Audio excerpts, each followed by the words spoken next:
Wherever. Hi guys, welcome to the arena. I'm with the Hawk, joined by Wingnut Cross here for this exciting match between Odin's Call and V0LTA. V0LTA bringing double Vindicators, Drekovac and Neros, Pontifex, double Sweeple, Purifier, Punisher, and a Skybreaker. What are Odin's Call bringing?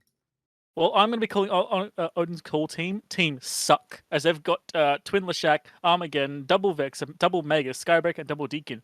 And if those Leshaks have newts as well as the Geddon and the Vexes, that is a lot of suck. That is a lot of suck, but can they apply it in all the right places and make that Volta team tingle? We shall find out in just a few seconds. The Geddons, of course, have the bonus range to those newts, so they'll be able to apply that from a long way away. And the match is about to start. Let's see which direction these teams move in. I'm predicting towards each other as fast as possible, but no, the Volta team turning and moving away. They are afraid of the suck, I think. One thing I like about this as well is that even the Vexes have no guns. The Armageddon has no guns. The Vexes have no guns. Obviously, Leshak has a gun. If it didn't, I'd be very confused. So that is potentially like I'm trying to add up in my head. That's just a lot of newts. But yeah, watching this, I was honestly expecting the Vindicators to come screaming in at max speed. They are starting, but they're actually a bit more calm than expected. Yeah, they're thinking about it. I wonder if perhaps they're just waiting for the right opening. They're waiting for those ships to try and drain their capacity a little bit before they come barreling in. As I say that, I see one of the Vindicators starting to move forward, but then they've both just turned around again. They're sort of they're hovering, and second Vindicator is now taking a charge. So I think they're just waiting for the right moment to lunge forward. But Lepashi Peachy in one of the Leshaks is taking a decent amount of damage from range. So both teams, it's one of these ones where whoever commits first is kind of in the worst position. So they're both just jostling for position. I think in the situation though, someone's gonna have to I believe I can't remember the name. Volta might have to commit at some point because at this point they've got two Leshaks that can freely just shoot them over time. Yeah, Whereas they've only got one Dracovac able to really respond to that. exactly. Having those Leshaks spool up can be very dangerous. So you kind of, I mean, maybe that's what they're doing. Maybe they're jumping in and out of range to try and break the DPS on those Vindicators and try and tickle them from range. But at the moment, Annie Gardet in one of the Vindicators starting to take a little bit of armor damage. So Planet 6, their reload in the Neros will have that fairly under control because at the moment, both teams can rep the damage being applied to them by the other team because they're not in high damage range right now. Yeah, essentially, like the moment Vulture's looking for that moment where they can get their Vindies at 0 fast, and that way they can apply up to about 2,700 damage in terms of Void as fast as they can. The idea is to beat to do that faster than Leshaks can spool. So they're trying to come back and forth, break the lock, break the gun, and just wait for that moment. Either they're waiting for someone to be in the right position, or waiting for the other team to overcommit. They just need to Oh, wait for that right time to oh, strike, and it looks like they're I starting to go see in. teams burning toward each other a little bit. The two Lashaks were burning in and they stopped, and now the Vindicators are charging towards them. Yep, The Lashaks Ganny are kind dead. of trying to turn around. Yeah, the Lashaks were turning around trying to get away. One of them, the Geddon, burning back towards his Logi, but the Vindicators now coming barreling in along with a Punisher. So they're going to try and tackle that Lashak there in the center Look and at then the just start notes. applying damage. I'm sorry. Look at Ganny Ardet and the Vindy. I'm seeing 3 different ships nuding him right now. Yeah, But look he's at the not damage going to already be in a onto good La place. Pancha Peachy. Look at La Pancha Peachy already being hit real hard. Two Tickets gonna rep their hardest on this at the moment. The other Vindicator is now in with 0 neuting power on him, so he's able to put all of his DPS. And look at that, hitting control space, stopping movement. This other Vindy's obviously trying his best, but he's just getting the maximum suck treatment right now.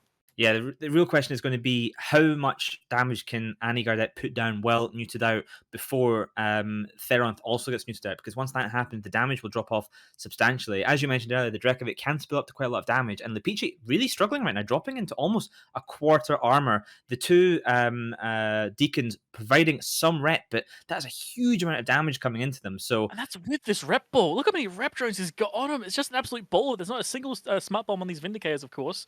So, and you can see that actually the Skybreaker of Outlawed No Pro is now starting to remove those drones. But even with those drones, he's only just holding. But honestly, he just needs to hold for maybe 30 seconds more, and then Ganny Ardet will be in an absolute world of hurt as this yeah. Leshak's are I spooled. mean, but just to interrupt you quickly, look at our Void Daughter. He's gone. There you go. He was just about to drop, and then suddenly he dropped. So now he must have got two because he has to go in really close to rep this Leshak. But the problem is with those Logi frigates is, like I say, you have to be very close. But when you get that close, those Vindicator webs can apply to you and just blap them. It might be a trade here. So there you go. One Leshak goes Down. down. The damage might not drop off of Annie Gardet, and Planet 6 might be able to save him. It depends if that second one, the Paradigm, how spooled is he? Can the Volta team rep through it? The reps are landing on Annie Gardet, but it's still a lot of damage. He's just like the problem is the damage is only from a single Lashak and maybe some drones, but all the drones were Logi drones, so it's just a Lashak's worth of damage.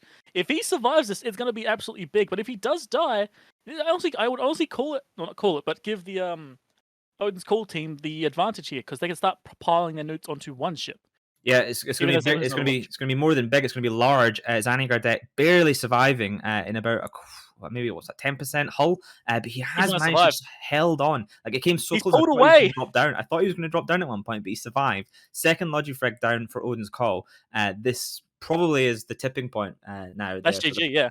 Yeah. the He pulled away paradigm. out of the range of the Lashak. He's actually gone now over towards his Logi. He left the Lashak behind.